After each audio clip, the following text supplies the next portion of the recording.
Sumadsad sa gitna ng paglalayag ang isang barko na may sakay na halos 300 pasahero at crew na biyaheng Cebu City. At sa Abra, sugatan ng 18 anyos na estudyanteng nadamay sa pamamaril sa labas ng isang universidad. Ating saksihan. Ambulansya at mga tauhan ng Philippine Coast Guard ang sumalubong sa mahigit 200 pasahero at 55 crew ng MV Filipinas Surigao del Norte nang dumaong ito sa Pier 1 sa Cebu City. Agad silang sinuri matapos masaktan habang naglalayag. Papasok pala ako sa banyo, may parang pumutok na, tapos yung parang sumadsad yung barko. So pag ganyan ako, tapos totally blackout ako. Opo. Hindi ko na alam kung saan to, baka sa hamba ng door. Pag saka nako, ningon ko nga doon, unsay nahitabo ka akong dungga, nagtingog sa ilawom. Ayon sa PCG, 2 oras nang naglalayag ang barko mula Masbate nang biglang sumadsad. Inabisuhan daw silang bumalik pero nagpatuloy pa rin ang kapitan sa pagbiyahe. Sinundan sila ng PCG para masigurong ligtas sa mga pasahero.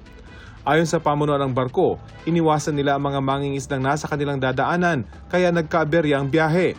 Ligtas din daw kung magpapatuloy. We have the perfect history of track record sa mga company nga never jud mo undertake og mga risgo nga venture jud. Makikipagtulungan daw sila sa investigasyon. Hindi muna pinahintulutan ng PCG na mag-operate ang sumadsad na barko. Hinihintay rin nila ang marine protest o sinumpaang salaysay ng kapitan ng barko hinggil sa insidente. Mag-iimbestiga rin daw ang Maritime Industry Authority o Marina 7.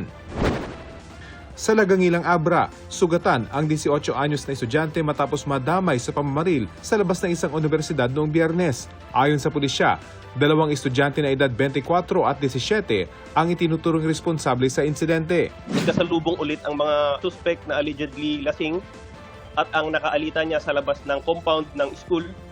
Doon na pinaputukan ng 3 beses ng suspect sakay ng motorsiklo yung kaalitan niya before.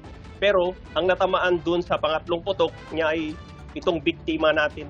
Agad tumakas ang 2 suspect sakay ng motorsiklo pero ang isa isinuko raw ng kaanak at na-turn over na ng pulisya sa MSWD. Nakatakdang operahan ng biktima. Patuloy ang investigasyon. Sinisikap pang makuha na ng pahayag ang kaanak ng biktima at iba pang sangkot. Nasabat naman sa airport sa General Santos City ang halos 2,000 gagamba o wild spider na nakasilid sa mga maliliit na plastic. Nakatanggap ang mga otoridad ng sumbong na may nais mag-ship ng mga gagamba patungong Iloilo. Hinahanap na ang mga nagpa-ship sa mga ito.